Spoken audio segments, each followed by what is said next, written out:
Alhamdulillahirabbil alamin wassalatu wassalamu ala asyrafil anbiya'i wal mursalin wa ala alihi wa sahbihi ajma'in. Subhanaka la ilma lana illa ma 'allamtana innaka antal alimul hakim. Rabbi shrah li sadri wa yassir li amri wa hlul 'uqdatam min lisani yafqahu qawli. Amma ba'd. Alhamdulillah ala nikmatil Islam, alhamdulillah ala nikmatil iman, wa kafa biha min ni'mat.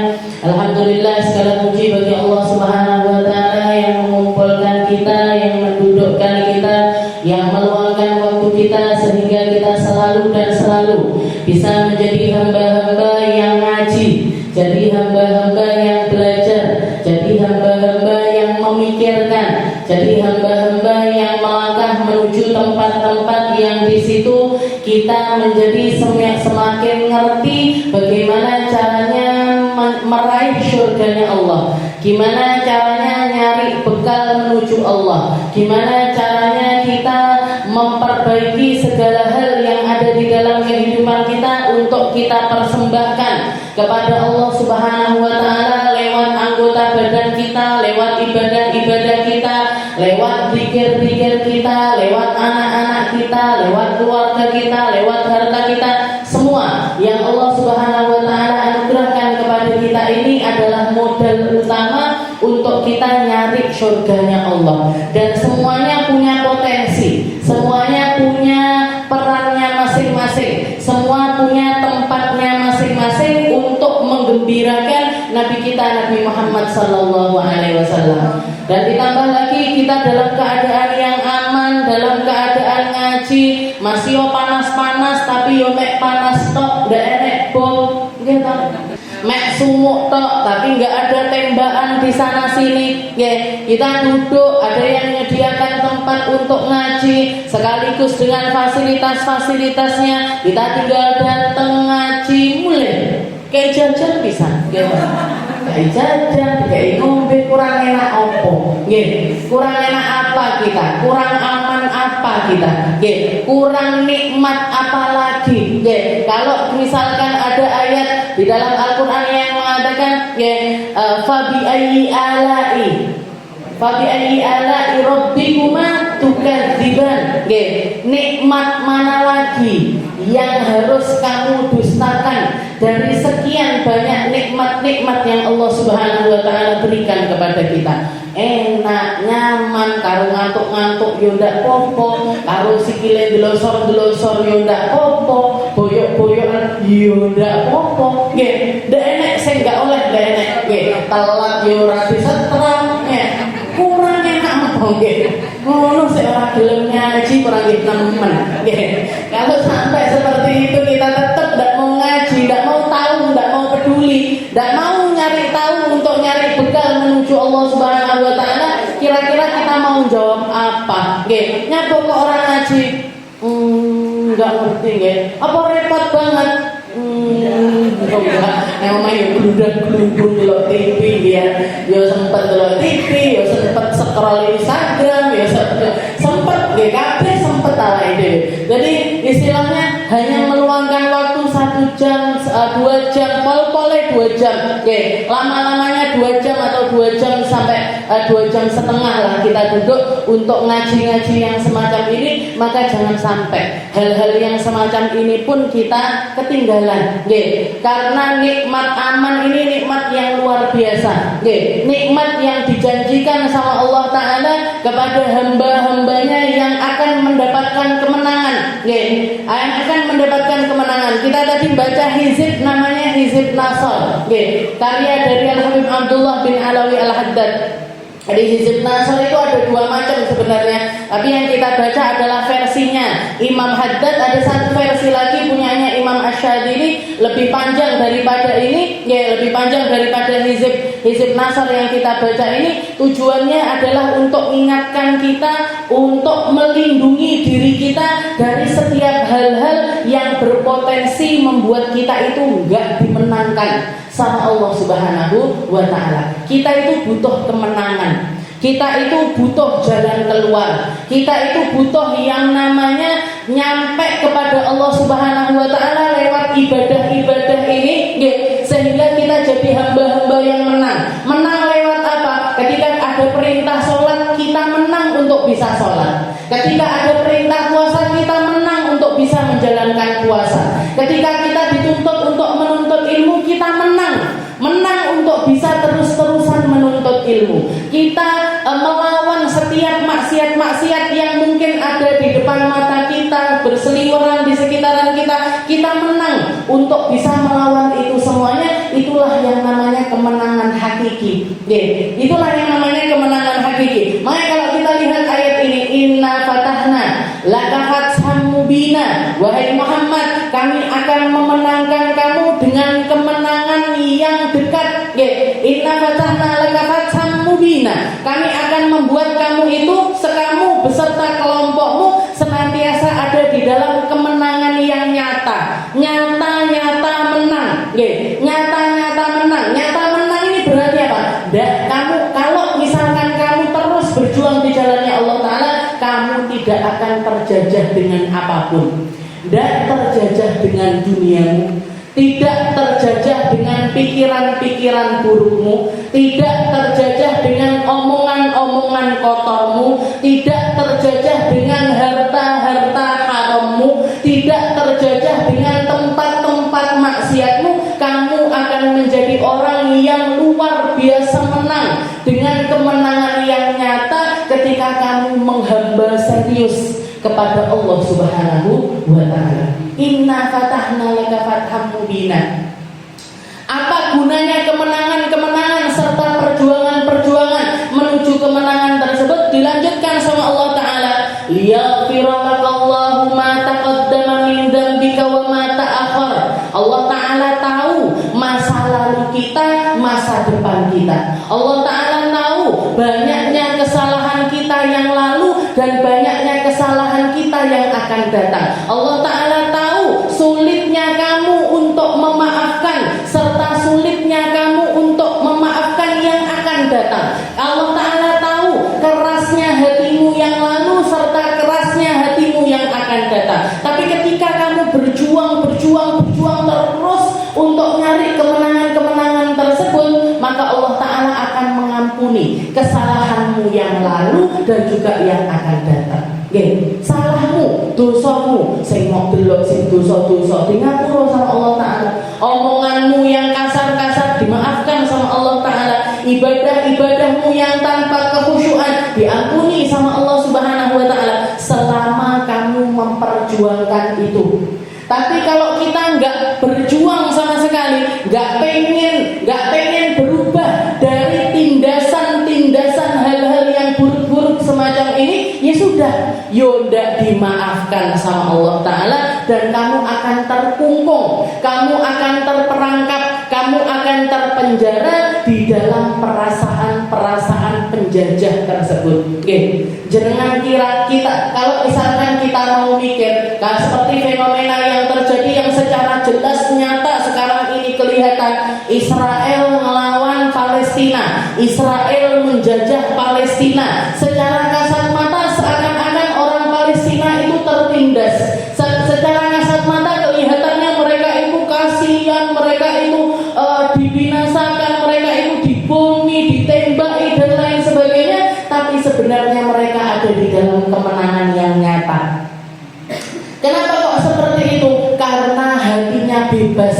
Mereka mati syahid, mereka mati mendapatkan kemuliaan, mereka mati memperjuangkan tanah airnya, mereka mati memperjuangkan tanahnya para nabi, mereka mati berlumuran darah, terkoyak rumahnya, hartanya, semua yang mereka miliki dirampas habis dari diri mereka, tapi mereka hidup mulia, mati juga dalam keadaan mulia. Kenapa? Hatinya bebas, Bu.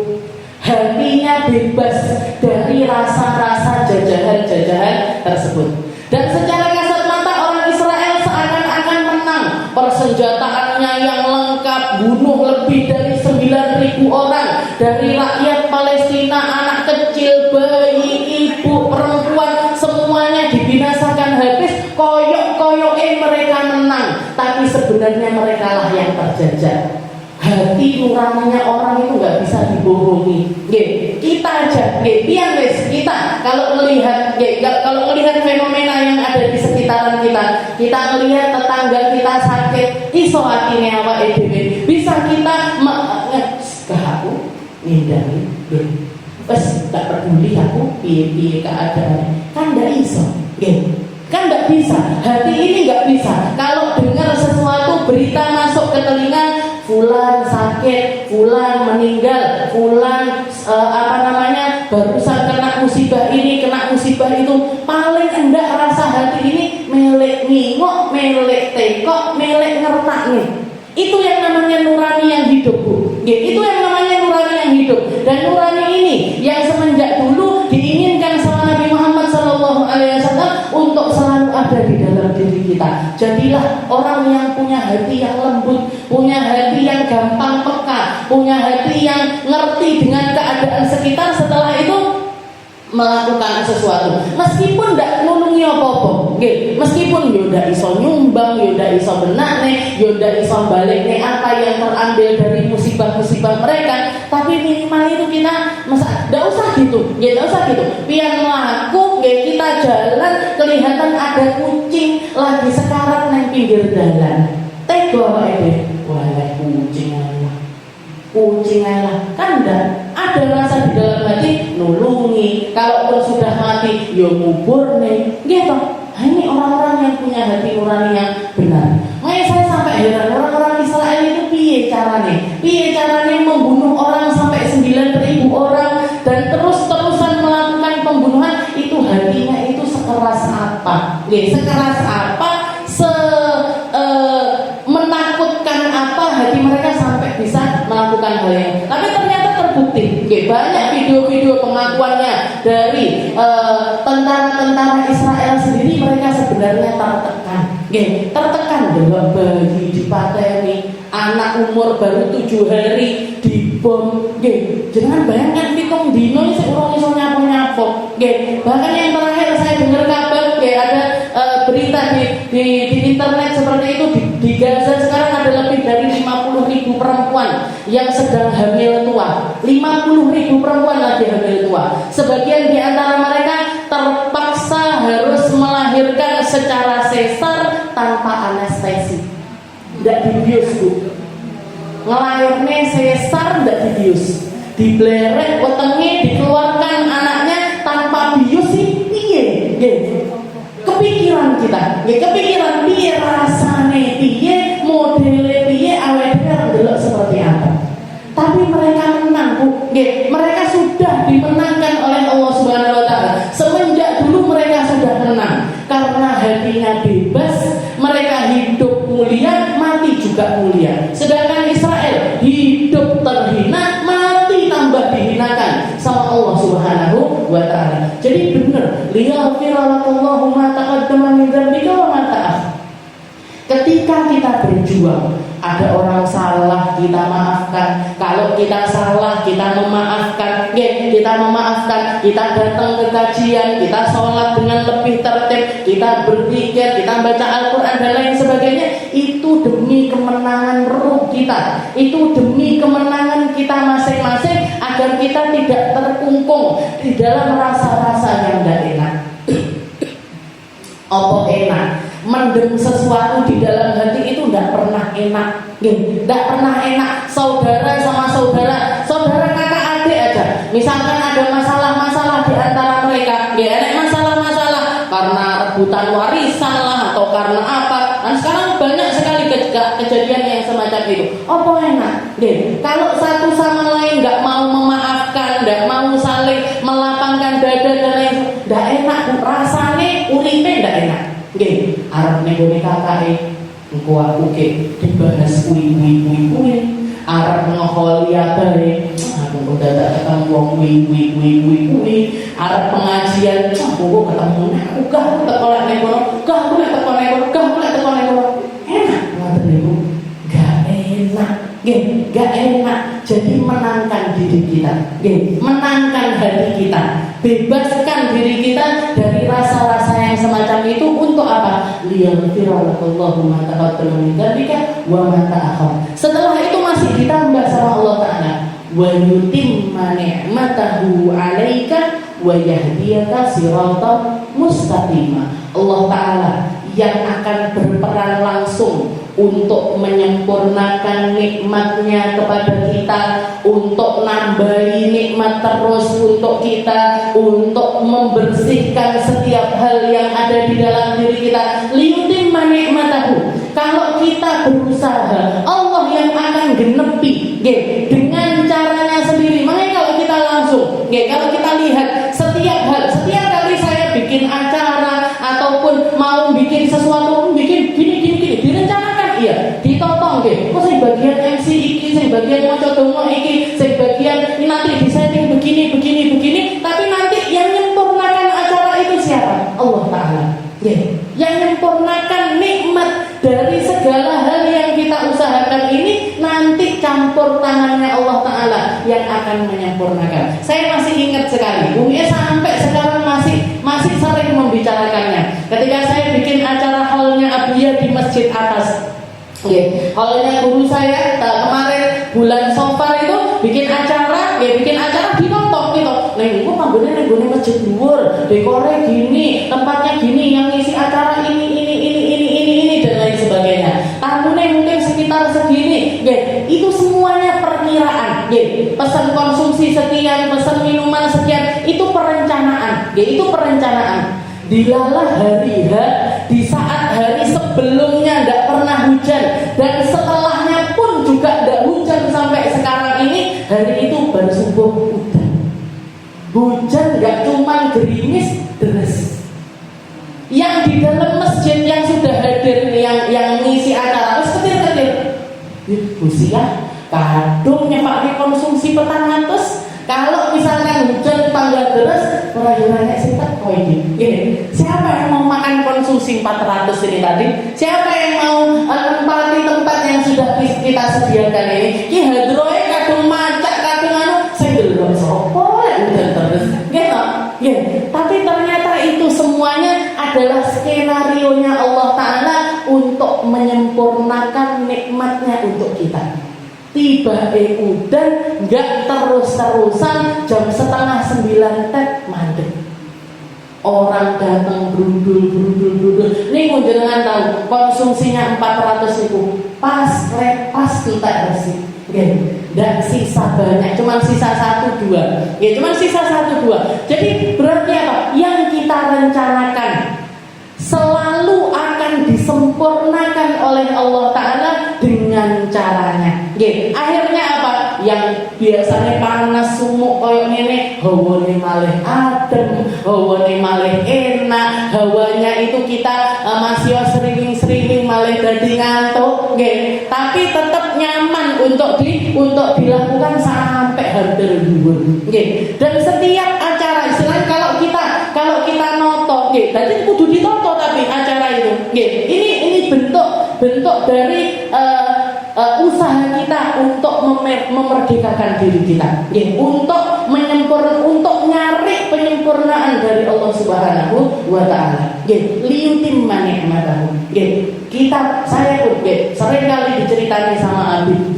Pernah, maksudnya di toko dulu Abi ini masih ngerintis toko itu pernah dia dodolan buku palsu, dodolan materai palsu itu pernah. Tapi katanya Abi setiap kali jualan yang seperti itu nggak sampai seminggu, cuma sehari 2 hari ujung-ujung tokonya kecolongan. Jadi harta yang haram itu akan selalu nyari tempatnya sendiri untuk keluar. Serta harta yang halal ini yang akan disempurnakan sama Allah Ta'ala nikmatnya. Makanya kita itu jadi orang pokoknya manut lah karo Gusti Allah. Nanti Allah Ta'ala yang nata, nanti Allah Ta'ala yang merapikan, nanti Allah Ta'ala yang menyempurnakan. Liyutimma ni'matahu 'alaika, ditambah lagi masih bonusnya sama Allah Ta'ala, wa yahdiyaka siratan mustaqimah. Di saat kamu istiqomah, di saat kamu jadi orang-orang yang berusaha, di saat kamu jadi orang-orang yang serius menghamba kepada Allah Ta'ala yang akan menunjukkan jalan-jalan kebaikanmu. Allah Ta'ala yang akan ngasih jalan-jalan kamu untuk semakin baik dan semakin baik. Allah Ta'ala yang akan menunjukkan dirimu untuk semakin dekat kepada Nabi kita Nabi Muhammad sallallahu alaihi wasallam. Wa yahdiyaka siratan mustaqimah wa yansurukallahu nasran aziza. Di saat itulah kemenangan nyata dari Allah Ta'ala, dan ketika kamu seperti itu, menangmu adalah menang mulia. Kemenanganmu adalah kemenangan yang mulia. Kemenanganmu menjadi kemenangan yang tanpa beban. Persis seperti perjuangannya para pahlawan kita dulu untuk memerdekakan negeri Indonesia. Mereka memilih untuk tidak tunduk sama orang-orang kafir.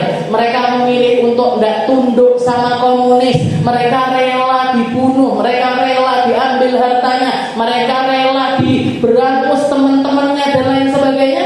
Mereka menang dengan kemenangan yang mulia. Sedangkan para pengkhianat-pengkhianat tersebut yang kita kenal sekarang dengan para PKI, para PKI, mereka terhina sampai sekarang. Bukan cuma mereka yang terhina, sampai anak cucunya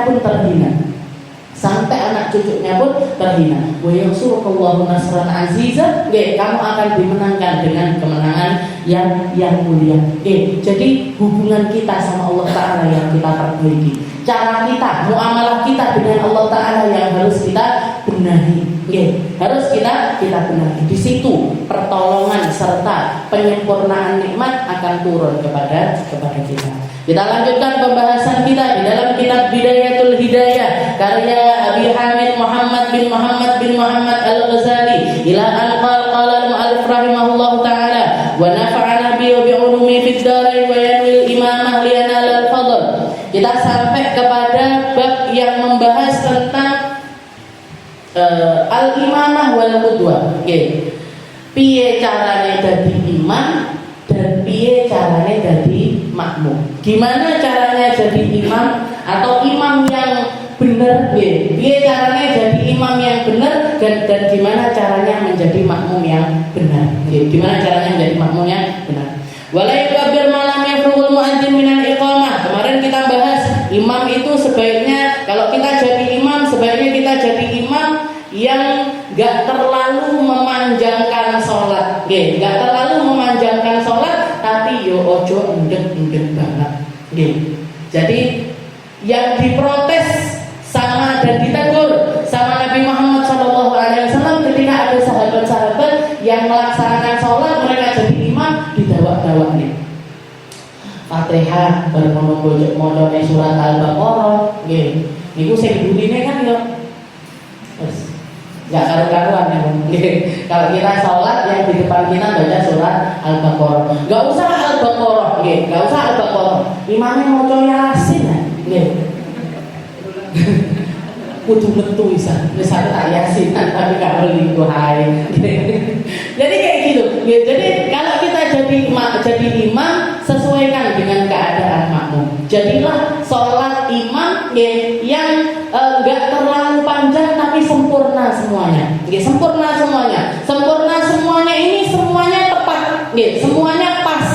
Takbir pas, suaranya pas, makmumnya nggih krungu, makmumnya juga dengar sama suaranya imam. Fatihah yo krungu, enggak cepet-cepet banget, tapi juga enggak lambat-lambat banget. Enggak cepet-cepet banget tapi enggak lambat-lambat banget, yang sekiranya makmum ini bisa mentadaburi dari bacaannya imam. Karena lek dikelok-kelok nih, itu yo makmumnya yo iki aslinya nyapo kok ini. Kalau terlalu dipanjang-panjangnya bismillah misalkan. Jadi lek lomba qiraat silakan. Kalau lagi lomba qiraat enggak apa-apa, silakan dipanjang. Biar lihat itu Imam Masjidil Haram, Imam Masjid Nabawi, itu mereka qori, mereka para ahli qiraat. Tapi ketika ngimami sholat, bacanya biasa, nggak sing terlalu iki sing kudune 2 ketukan dadi 6 ketukan, boten, biasa, biasa seperti itu adalah kesempurnaannya imam, itu adalah kesempurnaannya imam. Berarti salah imam kuwi nggon rumah maca Bismillahirrahmanirrahim. Salah lah, ngoten itu salah dia. Jadi terlalu cepat sampai nggak menjaga makharijul huruf, nggak jaga tempat keluarnya huruf-huruf panjang pendek berengenge nggak dijogo. Niki nggih salah dia. Nggih, tapi terlalu memanjangkan juga salah. Ya juga kurang tepat istilahnya. Walaupun misalnya nggak salah, tapi kurang tepat. Yang pas gimana? Biasa. Nggih, wayahe 2 ayunan yo 2 ayunan, waktunya 1 ayunan yo 1 ayunan, waktunya dengung yo dengung. Nggih, kabeh hurufnya itu keluar di tempatnya masing-masing. Seperti itu yang paling baik. Jadi imam seperti itu keadaannya. Setelah itu yang dikatakan juga sama beliau wala yukabbir malam yafrughul muadzin minal iqamah, dan hendaknya imam ini baru takbiratul ihram kalau muadzinnya ini sudah selesai iqamah. Nggih. Jadi azan sudah, iqamah sudah selesai secara sempurna, baru imamnya ini maju. Nggih, baru imamnya ini maju. Sampai selesai baru maju. Sampai muadzinnya ini sempat untuk berdiri di safnya dengan sempurna tanpa deg-degan atau tanpa rasa yang enggak enak. Nah, baru setelah itu dimulai sholat berjamaah. Bahkan katakan wa malam yastawis sufuf, dan imamnya hendaknya juga sempat untuk merapikan safnya makmum. Sawu sufufakum fa inna tasfiyatas sufuf min tamamis shalah. Ayo sing rapat, ngadege sing rapat, pundaknya yang rapat, berdirinya yang rapat, sing lurus, ojo mengkok-mengkok kesana kesini. Nah, itu yang dianjurkan oleh Nabi Muhammad itu enggak pernah sholat jadi imam kecuali sudah nengok ke shaf yang pertama dan shaf yang kedua dan memastikan kalau shafnya ini lurus. Saking lurusnya shafnya sholatnya Nabi Muhammad SAW, dikatakan kalau misalkan ada orang narik anak panah dari ujung kanan itu nyampe ke ujung kiri dan tidak kena siapa-siapa. Tidak kena tangannya uang, tidak kena batangnya uang, tidak kena badannya orang. Saking lurusnya shafnya Rasulullah SAW. Ini yang kadang-kadang sholat-sholat di masjid-masjid kita itu nggak terlalu digateknya, nggak terlalu digateknya. Yus pokoknya sholat, apalagi istilahnya kalau perempuan itu biasanya yang jadi masalah pakai sajadah gede-gede gaya diri. Jadi istilahnya padahal masih bisa dimasuki satu orang lagi. Padahal masih bisa dimasuki. Rasulullah SAW yang sering kali mengingatkan seperti itu. La tusawwunna sufuf. Luruskan shaf kalian, rapatkan shafnya kalian. Kalau kalian nggak seperti itu, kalau kalian nggak mau bikin shaf sholat itu yang lurus, yang benar, yang rapi, Allah Taala akan mengocar-ngacirkan jalan pikiranmu. Allah Taala akan mengocar-ngacirkan. Kalau kamu di dalam hal sholat seperti ini aja nggak bisa bersatu, maka akan sulit kamu untuk bersatu di dalam hal-hal yang lainnya. Makanya Pak EDWG kita ini di kampung-kampung kita atau di daerah-daerah kita mau bikin satu keputusan yang kompak sak kampung setuju, yo dukung, angel banget. Artinya molak-malik kabeh. Hatinya punya pikirannya sendiri-sendiri, semua punya argumennya sendiri-sendiri, bahkan sampai ketika lek nggak cocok masjid kene banget ngene ae. Koyo masjid sing kono. Bahkan ndak jarang orang kampung sini pilih sholat yang gone masjid kono, golek sing adoh-adoh. Masjidnya sendiri enggak dipikirkan. Kenapa? Aku cocoknya yang kono. Aku senang di masjid situ. Kenapa kok senang di masjid situ? Marai jamaah berjamaah entok sego kuning. Aku rutinan di masjid ini aja. Biar merhatekne. Aku tak enggak usah melok sing dino iki. Aku tak melok sing dino iki. Nyapa? Ana dunya. Sing malam ini dikasih 20.000, yang hari ini dikasih 50.000, yang hari ini dikasih 10.000.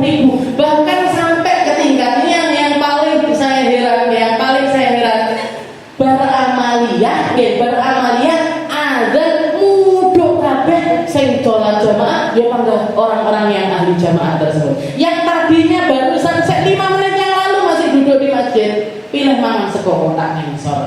Nggih.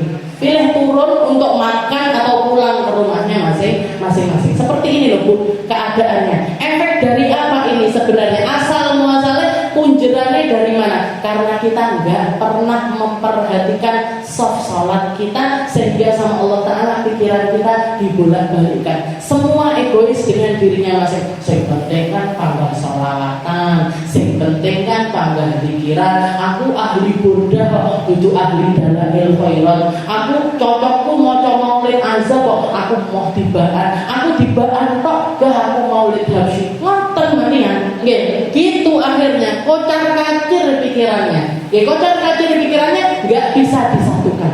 Nggak bisa disatukan sama sekali. Jadi hal-hal semacam ini efeknya luar biasa besar. Merapikan soft.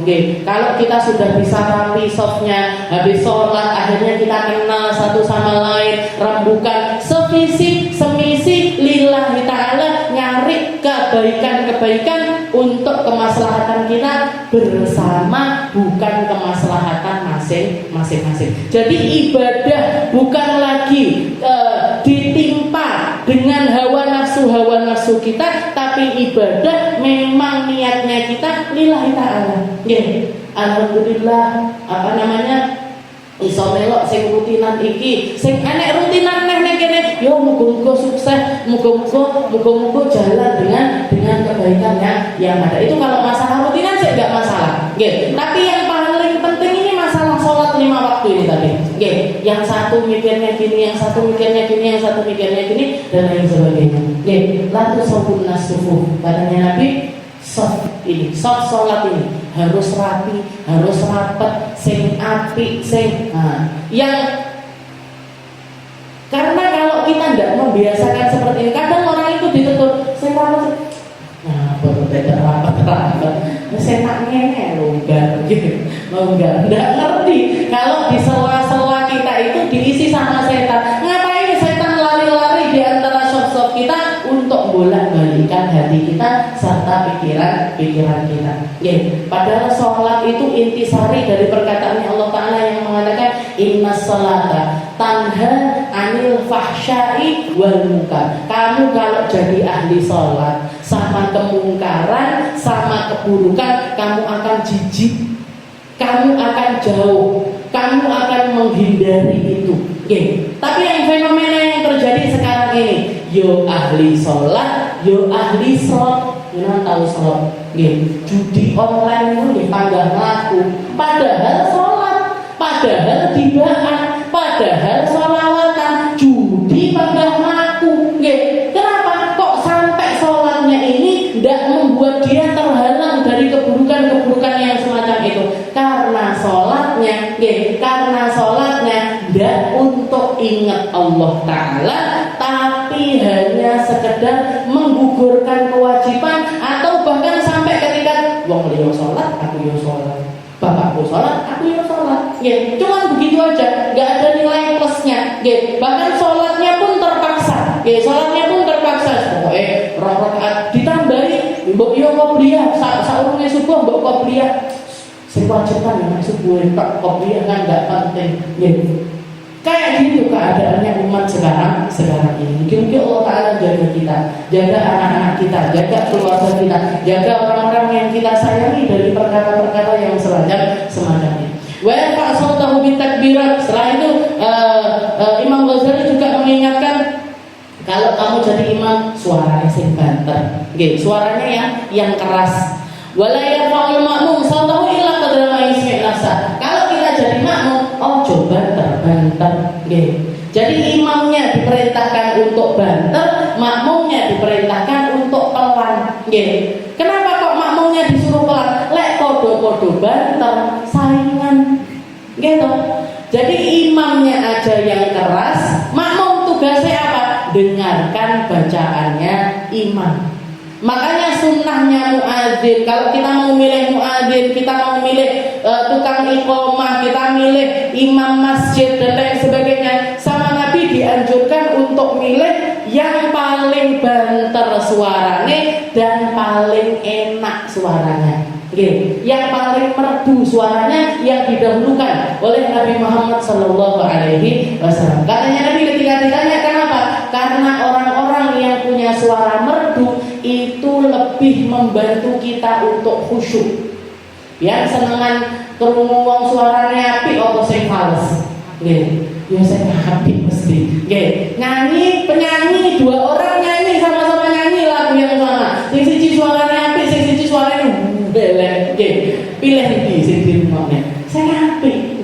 Bahkan sampai disunahkan oleh para ulama kita lebih mengutamakan yang suaranya bagus meskipun dia minta bayar. Misalkan ada orang suaranya bagus, saya mau jadi imam, saya mau jadi tukang azan dengan syarat sebulan gaji saya 500.000, gaji aja. Dari ambil dari mana? Ambil dari uang kota masjid, ambil gaji orang tersebut. Digaji, tidak apa-apa. Tidak apa-apa. Itu bukan aib. Itu bukan sesuatu yang perlu untuk disalahkan atau kita mengatakan, berarti nggak ikhlas gitu. Biarkan dia, istilahnya kalau misalkan dia minta bayaran seperti itu, mungkin pertama, sekali, dua kali, sebulan, 2 bulan, dia pengen belajar untuk membiasakan diri dengan paksaan dari gaji itu tadi. Tapi kalau sudah jadi kebiasaan, kan lama-lama juga bakalan ikhlas sendiri. Kayak kita dulu waktu masih kecil, masih umur 6 tahun, 7 tahun, diwarai poso, diiming-iming, wah posone penuh, nanti tak kasih hadiah ini. Nanti kalau puasanya penuh, tak jak dolan rene. Nanti kalau puasa, kan diiming-imingi juga kita dari kecil. Sampai lama-lama sekarang kalau misalkan kita nggak puasa Ramadan, kayak anak sing ganjil. Begitu juga orang. Mungkin dia masih harus bergelut dengan rasa hatinya, masih harus mengusahakan ikhlasnya. Selama masjidnya mampu untuk bayar aja. Dan masjid mana sekarang yang nggak punya uang kas?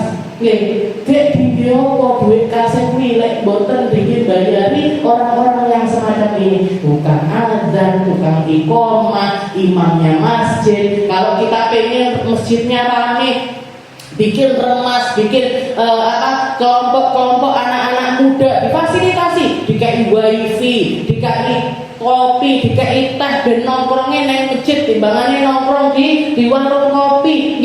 Nanti dari situ akan keluar ide-ide. Kalau sudah ngumpul, kita mau masukin apa aja kepada mereka. Timbangannya neng ngene tak, ayo ini mau lutan, ayo dari panitia iki.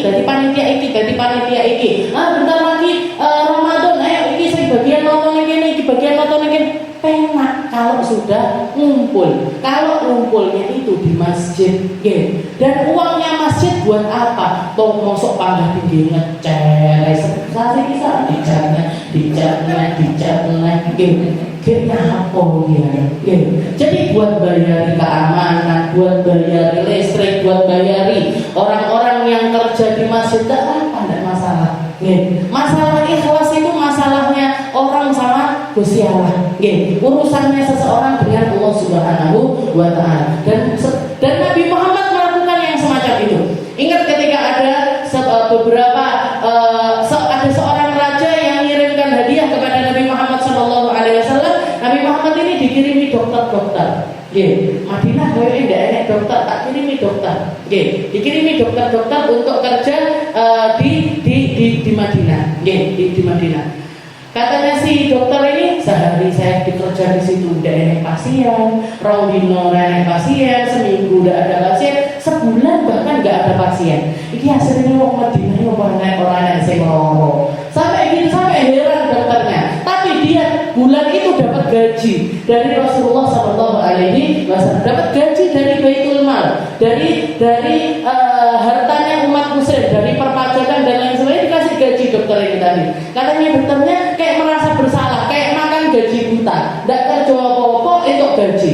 Datang ke Rasul, ya Rasul, ini saya kok dikasih gaji padahal tidak ada orang yang berobat ke saya sama sekali. Sebenarnya kalian ini kaum seperti apa kok sampai tidak tahu lorong? Maka jawabannya para sahabat mengatakan, nahnu qaumun, kami adalah satu kaum yang enggak makan kecuali kalau sudah lapar dan berhenti makan ketika sebelum kita kenyang. Nggih, palikane awake dhewe. Apa pondok nggih. Nah, dhewe urung sempet luwe mah. Urung sempet luwe mangan neh. Urung sempet luwe mangan neh. Mangane darah tinggi, asane murah, langganan kabeh beres. Jadi para sahabatnya Nabi itu seperti itu, digaji. Nggih, berarti dokternya digaji. Dari mana? Dari Baitul Mal. Nggih, dari Baitul Mal digaji. Berarti apa? Enggak apa-apa. Ini masjidnya Allah. Ini rumahnya Allah. Nggih, harta yang dititipkan sama umat muslim di masjid tersebut dipakai untuk kepentingannya masjid. Nggih, ketimbang kita pakai untuk hal-hal yang sifatnya itu tempelan-tempelannya masjid, nggih, tempelan-tempelannya masjid yang enggak berefek langsung kepada manusia. Apa salahnya kalau kita kasih kepada orang-orang yang memang ikut memakmurkan masjid? Imamnya digaji, bilali digaji, tidak apa-apa, tidak masalah. Oke. Nanti pelan-pelan masalah ikhlas itu selama orang itu mau belajar, mau duduk, mau ngerti, mau ngerti dan menyesuaikan diri. Engkau lek ditoto-toto sama Allah Subhanahu wa taala, rasa hatinya yang sebelumnya dia kerja semangatnya karena uang, akhirnya kerja semangatnya karena Allah Subhanahu wa taala. Wala yarfa'ul ma'mum sautahu illa qadra ma yusmi' nafsah wa yamil imamah liyanal fadl. Setelah itu juga dianjurkan bagi imam untuk kalau kita jadi imam, niatkan jadi imam. Usalli fardhu dhuhri imaman lillahi ta'ala. Kalau makmum wajib. Kalau kita jadi makmum wajib. Usalli fardhu dhuhri makmuman lillahi ta'ala. Saya jadi makmum sekarang, itu wajib hukumnya. Tapi kalau imam sebenarnya enggak wajib pakai imaman lillahi ta'ala, kecuali untuk sholat Jumat wajib untuk niat imaman. Tapi sebaiknya, karena ini kitab akhlak, bukan kitab fikih. Kitab Bidayatul Hidayah ini yang dibahas di atasnya fikih. Kalau fikih itu halal haram, sah tidak sah, sakmene batasane, itu fikih. Tapi kalau ini yang dicari di atasnya fikih, yang paling baik, yang paling afdol, yang paling berakhlak, adab-adabnya dan lain sebagainya. Dia mengatakan nggak ada salahnya kalau kita jadi imam, kita niat untuk menjadi imam agar dapat fadilahnya imam, agar dapat pahala plus dari meniatkan diri kita sebagai seorang imam. Jadi kita eling, aku saiki jadi imam, aku sekarang jadi pemimpin. Salahku jadi salahnya makmum, kurangku jadi kurangnya makmum, gak sempurnaku jadi gak sempurnanya makmum, gak khusyukku jadi berefek dengan gak khusyuknya makmum. Ini saya ini sekarang jadi pemimpin. Saya ini sekarang jadi pemimpin. Pemimpinnya orang yang saya makmumi. Pemimpinnya orang yang saya makmumi. Apapun yang terjadi kepada diri saya akan berefek kepada makmum. Kita kunut, imam kunut, makmumnya yo melok kunut. Imamnya ndak kunut, makmumnya yo ndak melok kunut. Hilang pahalanya kunut. Kita baca surat panjang, makmum juga ikut dapat pahalanya surat panjang. Kita baca surat panjang kulhu terus, makmumnya yo itu kulhu terus. Kecuali kalau misalkan memang kita merasa aku paling iso ngerteni makna dari surat ini ya kulhu. Maka silahkan kita baca kulhu dengan penyempurnaan makna, bukan karena pokok kulhu terus ya kalau itu mek kulhu tok. Enggak begitu, tapi kita menyempurnakan dari setiap apa yang kita wa lil imamah liyanal fadl. Fa in lam yanwi sahat salatal ma'mumin idza nawa la ibtida bihi wa nalu fadlan qudwah. Tapi kalau misalkan enggak niat jadi imam sekalipun, tetap sah salatnya imam, tetap sah salatnya makmum, selama makmumnya ini semuanya niat untuk ngikuti imam. Wa nalu fadlan qudwah, dan di situ akan dapat pahalanya jamaah. Biasanya itu istiftah wa ta'awud kal munfarid, disunahkan juga untuk membaca iftitah, disunahkan untuk membaca ta'awud, a'udzubillahi minasyaitonirrajim kal munfarid, persis seperti orang yang sholat sendirian. Insyaallah kita bahas kelanjutannya di pertemuan kita yang selanjutnya.